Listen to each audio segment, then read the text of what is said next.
কেমনে হইল? কেমনের জবাব দিলাম? সুবহান শব্দ দিয়া। তোমার দ্বারা সম্ভব না, আমি সুবহানের দ্বারা সম্ভব। সব অসম্ভবকে সম্ভব করেন কে? ওই হাজী সাহেবরা 2.5 মাস লাগাইয়া হজে যাইতো, আর এখন কয় ঘন্টায় যায়? 6 ঘন্টায় যায়। তাহলে ওই সময়ের বয়ানটা এখন কাজে লাগতো নি? লাগবে। আবার 100 বছর পরে দেখা যাবে আরো কম, প্রযুক্তি আরো বেড়ে যাবে। আরো সহজ একটা উদাহরণ কোরআন শরীফে আছে। সুলাইমান নবী মদিনাতুল মুনাওয়ারার সীমানার 9 মাইল উপরে সিংহাসনে বসা। হঠাৎ পয়গম্বর সুলাইমান শুনলেন পিপিলিকার আওয়াজ। 9 মাইল উপরের থেকে পিপিলিকার আওয়াজ শুইনা ফাতাবাসসামা, নবী হাসলেন। এইবার সিংহাসনকে বলে নিচে ল্যান্ড করো, নিচে ল্যান্ড করলেন। সুলাইমান নবী বসে আছেন, কথাবার্তা চলতেছে। হঠাৎ নামাজের সময় হইলে জিন, পানির দায়িত্বে ছিল ঈগল পাখি আর হুদহুদ, মাটির মধ্যে নাক লাগাইলে বলতে পারতো এই নিচে পানি। জিনেরে কইতো মাটি উঠায় পানি দিয়ে ওযু করমু, নামাজ পড়মু। নবী বসে আছেন, হুদহুদ উইরা উপরে চলে গেছে না জানাইয়া। হুদহুদ উপরে চলে গেল। সুলাইমান পয়গম্বর পানি লাগবে, ওযু করবে, কই আমার পানির দায়িত্বশীল হুদহুদ দেখে না। ঈগল পাখি উপদেষ্টা হুদহুদের কয় দেখতো গেল কই। এবার ঈগল গেছে উপরে, যায় দেখে যে আইতেছে হুদহুদ। হ্যাঁ, আরো কাহিনী আপনারা জানেন। হুদহুদ যে আইতেছে, ঈগলের চোখ গরম হয়ে গেছে। কি আজকে তোর খবর আছে? সুলাইমান নবী কসম খাইছে তোর আজ উপায় নাই। কথাই বিচারটা সুলাইমান করবে, তুই আমারে চোখ গরম দেখাও কেন? খানা এটা দুনিয়ার নিয়ম। আসামি ধইরা কোর্টে উঠাবে, বিচারক ফয়সালা দিবে, আর আগে থানায় ডাইল বানায় এলাই স্পিডাইয়া। কিও তুমি ডাইল বানাও কেন? কয় হাদিয়া না পাইলে উপায় কি? বুঝেননি? আসল বিচার হবে হাসরের ময়দানে। কে জান্নাতে যাবে, কে জাহান্নামে যাবে, কবরের মধ্যে উত্তম মাধ্যম হবে প্রাথমিক বিষয়। ঈগল কয় আজকে তোর খবর আছে? ঈগল কয় কোনো শর্ত লাগাইছেননি খবরের ভিতরে? কয় হ্যাঁ।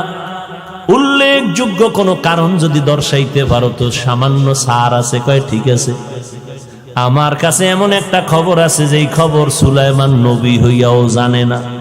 কেন জানে না? নবী সুলাইমান গাইবের মালিক না। গাইবের মালিক কে? সুলাইমান নবীর সামনে হুদহুদ গিয়ে বসলো, কানে দুইটা টান দিছে। আপনি কানে ধরলেন কেন? আমি না ব্যথা পাই। কই গেছিলি? পাইলাম না। আমি গেছিলাম এমন একটা খবর নিয়ে আসছি। কি খবর? আমি উপরে উঠে দেখি আমার এক জাতি ভাই হুদহুদের সাথে মোলাকাত। আপনার নামই জানে না, গেলাম ওরে দেখতে। কে তোরে লালন পালন করে? বলে আমার এক ম্যাডাম লালন পালন করে, আমগো রাষ্ট্রের মূল নেতা হলো ম্যাডাম। দেখতে গিয়ে দেখলাম বিশাল বড় সিংহাসন। সুলাইমান চিঠি দিলেন, হুদহুদ তোর কথা সত্য না মিথ্যা যাচাই করি, চিঠি নিয়ে যা, বিলকিসের কাছে দিবি। এরপরে কি খবরা খবর আমারে গোয়েন্দা হইয়া জানাবি। সুলাইমান নবী চিঠি দিলেন, হুদহুদ এই ঠোঁটের মধ্যে চিঠিটা নিয়ে রওয়ানা। বিলকিস নাক টেনে ঘুমায় সিংহাসনে। একটা ছিদ্র আছে, সূর্যের আলো ঢুকে, বিলকিস সজাগ হয়, আলোটা চেহারায় পড়ে আর সেজদা করে। হুদহুদ যায় ওটার পাখা দিয়ে আটকায় ফেলাইছে, সিডিটা রাখছে, নাকটাই না ঘুমাইছে, সূর্য উপরে উঠে গেছে, খবর নেই। এবার বিলকিস সজাগ হইয়া দেখে টাইম কই, সূর্য কই গেল, খবর নাই। দেখে চিঠি, একটা সরকারি চিঠি সিল লাগানো। দেখলো এত সুন্দর, দ্রুত একটা জরুরি বৈঠক ডাকলো মন্ত্রী পরিষদেরা, তাড়াতাড়ি আসো, দফা ঠান্ডা। ঠান্ডা না গরম? গরম। তাড়াতাড়ি বসো, ইমার্জেন্সি বৈশা। হুদহুদ সব ভিডিও ক্যামেরায় ধারণ কইরা এইবার নবীরা একা নবী রেডি হন, বিলকিস আসার জন্য অপেক্ষায় আছে। বিলকিস আসবে আপনার আদালতে। এইবার মূল কথা, বিলকিস আসবে ঠিক আছে, সিংহাসন কি করবে? কয় 7 দরজার দেওয়ালে তালা মাইরা সিংহাসন আটকাইয়া আসতেছে। সুলাইমান এইবার পরিষদের সবাইরে কয়, বিলকিস আসতে বাকি কত? মাত্র 2-4 কিলোমিটার দূরে। এই মুহূর্তে আমি সুলাইমানের ফরমান, বিলকিসের সিংহাসন আমার সামনে এনে দাও। কে পারবে? ক্বালা ইফরিতুম মিনাল জিন। জিনের মধ্যে এক পাহলোয়ান দাঁড়ায়, আমি পারবো। টাইম কত? কয় মিটিং শেষ হওয়ার আগে। কয় না, আরো তাড়াতাড়ি চাই। পারলো না, জিনেরা ব্রেক হয়ে গেল। এবার ইলমে ওহীওয়ালা এক আবেদ, আল্লাহর এক বান্দা দাঁড়ায় গেল, ডাক দিয়া কয়, পয়গম্বর আপনি যদি বলেন আমি এনে দিব। বলে টাইম কত? নবী সুলাইমান, আপনি চোখগুলো বন্ধ করবেন, চোখ খুলিয়া দেখবেন সিংহাসন হাজির। ইলমে রা'জাজো করদান বেহিসাব, খলকে রাদাদান জওয়াবে বাসওয়াব, হক না দারদ দোস্তে খলকা জারেরা, বিস্তে ই খাসলত একে দিনদারেরা। তাহলে শত শত মাইল দূরের সিংহাসন চোখের পলকে এনে দিল এক বান্দা। জিনেরা পারে নাই, ওখানে পাওয়ারলেস হয়ে গেছে। বান্দার পাওয়ার এত বেশি, আল্লাহ পাক বলে আমি এই পাওয়ার দান করি আমার বিশেষ বান্দারে। তাকওয়ার মাধ্যমে পাওয়ারের নাম হলো ফুরকান। যেই ফুরকানের পাওয়ার দিয়া বান্দা অনেক দূর আগায় যায়। এজন্য নবী বলেন, ইত্তাকু ফিরাসাতাল মুমিন ফাইন্নাহু ইয়ানজুরু বিনূরিল্লাহ। আমার বিশেষ মুমিন বান্দা যারা, তাদের অন্তরের কলবের পাওয়ার থেকে সতর্ক।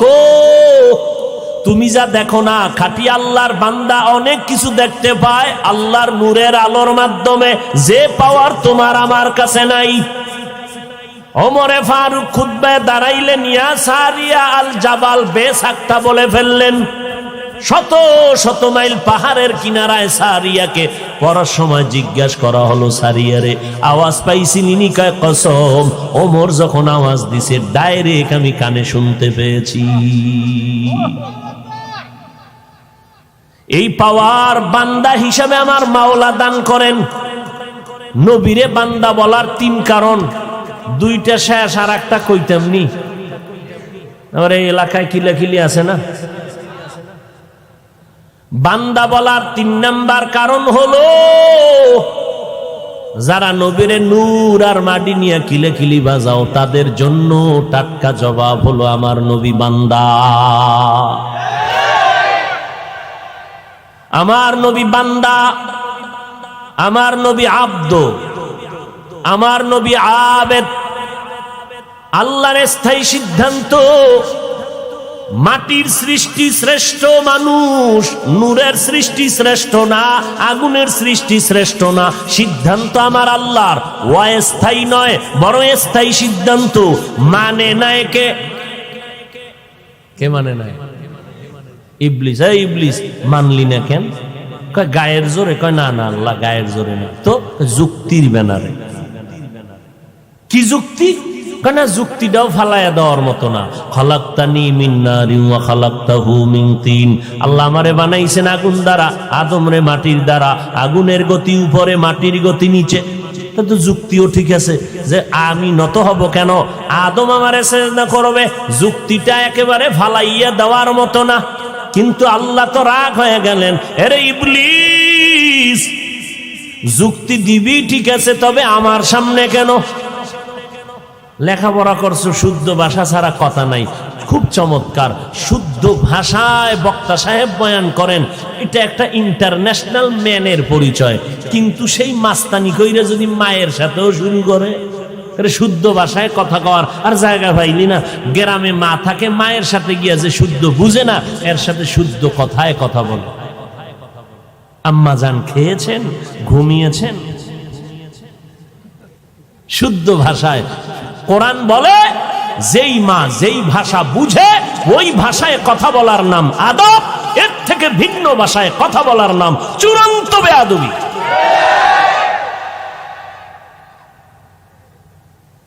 ভাইরা আমার, যুক্তি দিয়েছ, আল্লাহ কয় যুক্তি ফালায় দেওয়ার মতো না, তবে আমার সামনে কেন? আমি তোর মালিক, তুই আমার গোলাম। গোলামের কাজ হলো মালিকের কথা বুঝে আসুক না আসুক মেনে নিবে, এর নাম গোলামি। যুক্তি দিলি কেন? তোরে আমি এত ভালো জানলাম, আমি আল্লাহ তোরে ইবাদতে খুশি হইয়া তোরে আমি টাইটেল দিলাম, তুই আরেফ, তুই আবেদ, তুই খাজেন, তুই বুজুর্গ, তুই মুত্তাকি, তোর মতো দামি কেউ নাই, তোরে ফেরেশতার ওস্তাদ বানাইলাম। সামান্য যুক্তিটা দিলি কেন? আমি মানতে পারি না, তোকে আজকে বের করে দিলাম, ফাখরুজ, বের হয়ে যা। একদিন আর 2 দিন না, 100-200 বছর না, আজীবনের জন্য জাহান্নামী করে দিলাম। কেন? গায়ের জোরে আদমের মানে নাই, বিষয়টা এমন না। মাটির সৃষ্টি শ্রেষ্ঠ, এটা আমি মাওলা পাকের সিদ্ধান্ত। আমার কাছে নূরের সৃষ্টি শ্রেষ্ঠ না, আগুনের সৃষ্টি শ্রেষ্ঠ না। আমার সিদ্ধান্তটাকে মানলি না কেন? কয় গায়ের জোরে না, যুক্তির ব্যানারে মানলি না কেন? আমি আল্লাহ তোরে আর সহ্য করে নিতে পারলাম না, বের হয়ে যা।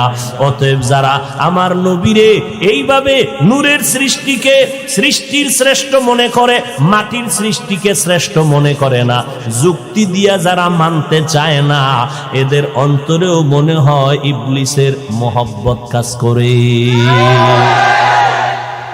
আল্লাহ হেদায়েত দান করেন। আর দ্বিতীয় কথা হইল, নবী কিসের তৈরি? আগুনের না মাটির না নূরের? এই প্রশ্ন ওই ব্যক্তি করবে, আর ওই ব্যক্তিকে জবাব দিব যার পা হইতে মাথার তালু পর্যন্ত রসুলের সুন্নতে সাজানো। আর যে লোকটা দাড়ি নাই, টুপি নাই, নামাজ নাই, পর্দা নাই, গাঞ্জা খায়, বিড়ি টানে, এই লোকটার জানার অধিকারই নাই নবী কিসের তৈরি। ওরে জিগাইলি খালি ফিডা, কারণ রসুলের দুশ্মনের কোনো অধিকার নাই জানার রসুল কিসের তৈরি। আগে সুন্নতের টুপি লাগাও, আগে নবীর তরিকায় দাড়ি লম্বা করো, নবীর তরিকায় পর্দা করো, নবীর সুন্নতের মালা গলায় লাগাও। অন্যায় করেছ, আমার আল্লাহ চায় না তুই জাহান্নামে যাবি। আল্লাহ কয় আয় আয়, কই যাইতেছ? তওবা কর।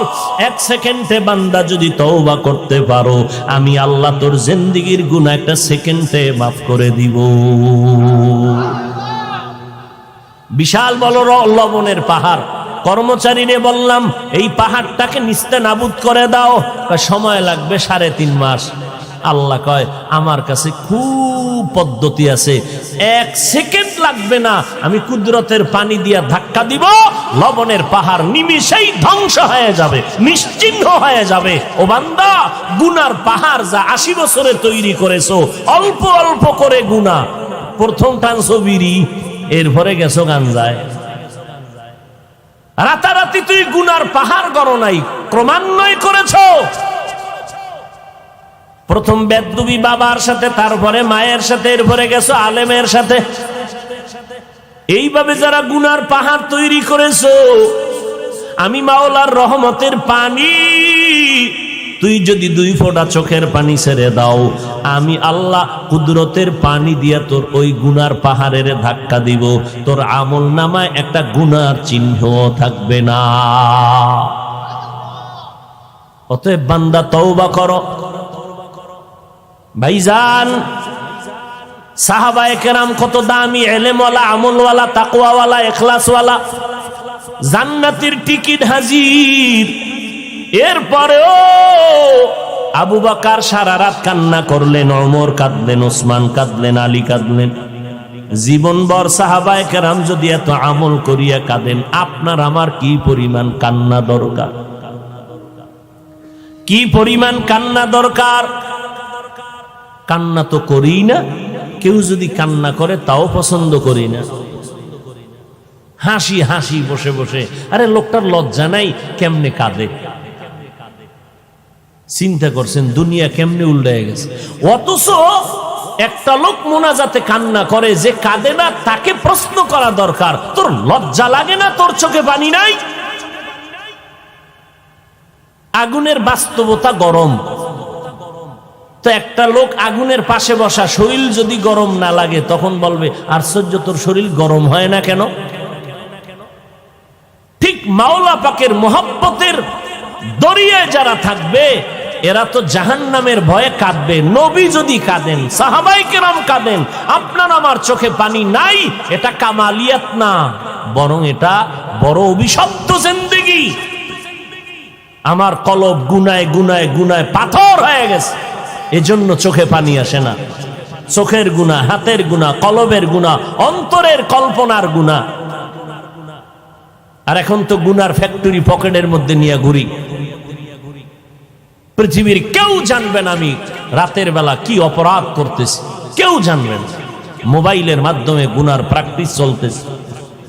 গুনাহ করতে করতে করতে করতে বান্দা সীমা লঙ্ঘন করলে আল্লাহ বিচার দুনিয়ায় শুরু করেন।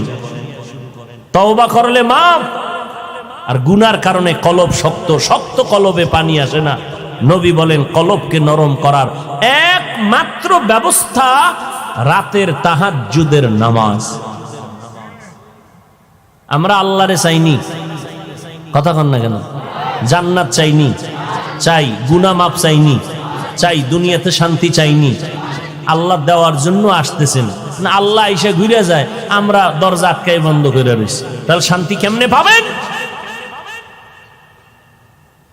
আল্লাহর কসম, ফজর, জোহর, আসর, মাগরিব, এশা, এই নামাজ ফরজ না সুন্নত? ফরজ। এটা তো আপনার বাধ্য করাই লাগবে। এটার ভিতরে কামালিয়াত কম, কারণ এটা আপনার ডিউটি। আপনার 8 ঘন্টার ডিউটি, এটা আপনার বাধ্য। আপনি তো মালিকের মন পাইবেন ওভার ডিউটি করলে। আমার আল্লাহ তো 5 ওয়াক্ত বাধ্য করে দিলেন।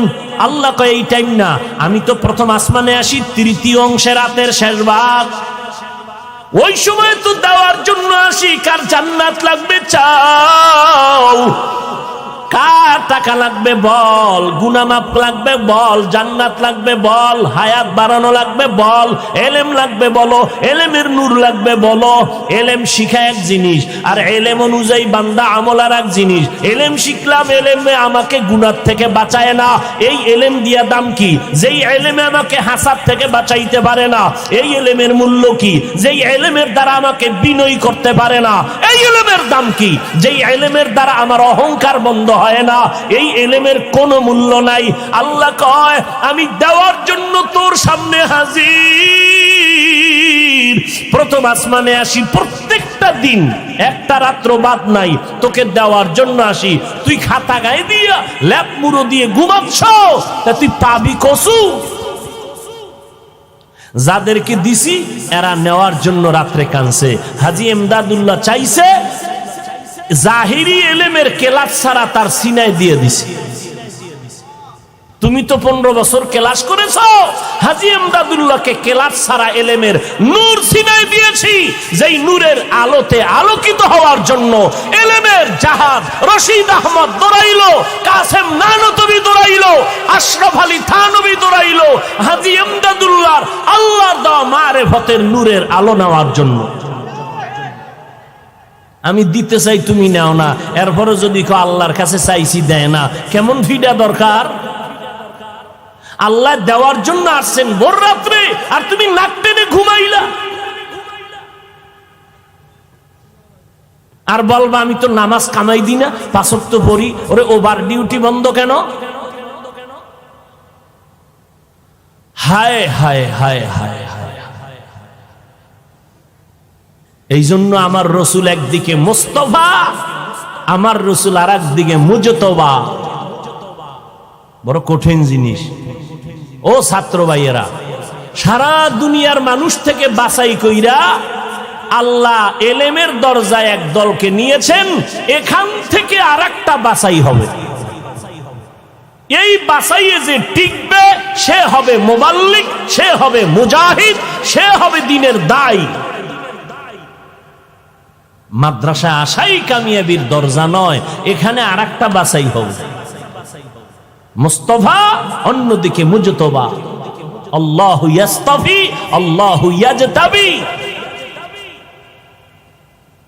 অতএব আমরা বান্দা, আর কিছু না। আমাকে কোনো টাইটেল মাইটেল নাই, আমাকে আসল টাইটেল, আসল পরিচয়, আমরা আল্লাহর গোলাম। মাওলার সাথে আপনার আমার সম্পর্কের নাম ইবাদত। ইবাদতের মধ্যে ওই ব্যক্তি প্রিয় যে মূল ডিউটির পরে ওভার ডিউটি করে। 5 ওয়াক্ত নামাজ মূল, ইশরাক, আওয়াবিন, চাষ, তাহাজ্জুদ ওভার। রমজানের রোজা এটা মূল, সোমবার বৃহস্পতিবার ওভার। বছরে যাকাত দিবেন মূল, অন্য টাইমে মাহফিল, মাদ্রাসা, এতিম, অসহায়, রাস্তাঘাট, কালভার্ট সহজে সহযোগিতা করবেন ওভার। জীবনে হজ করবেন টাকাওয়ালারা একবার মূল, ফাঁকে ফাঁকে উমরা করবেন ওভার। ওভার ডিউটির জন্য আল্লাহ পাক অনেক খুশি হইয়া এদেরকে অনেক মর্যাদা আর অনেক পাওয়ার দান করেন। বুখারী শরীফে আছে, অধিকার ঢুকলাম না। আল্লাহ পাক রব্বুল আলামিন খাঁটি আবেদ আল্লাহর পেয়ারা বান্দা হওয়ার তৌফিক দান করেন, আমিন। ওয়া আখিরু দাওয়ানা আনিল হামদুলিল্লাহি রাব্বিল আলামিন। সুবহানাল্লাহি ওয়া বিহামদিহি, সুবহানাকাল্লাহুম্মা বিহামদিকা, আশহাদু আল্লা ইলাহা ইল্লা আনতা আস্তাগফিরুকা ওয়া আতুবু ইলাইক। এই উঠেন কেন?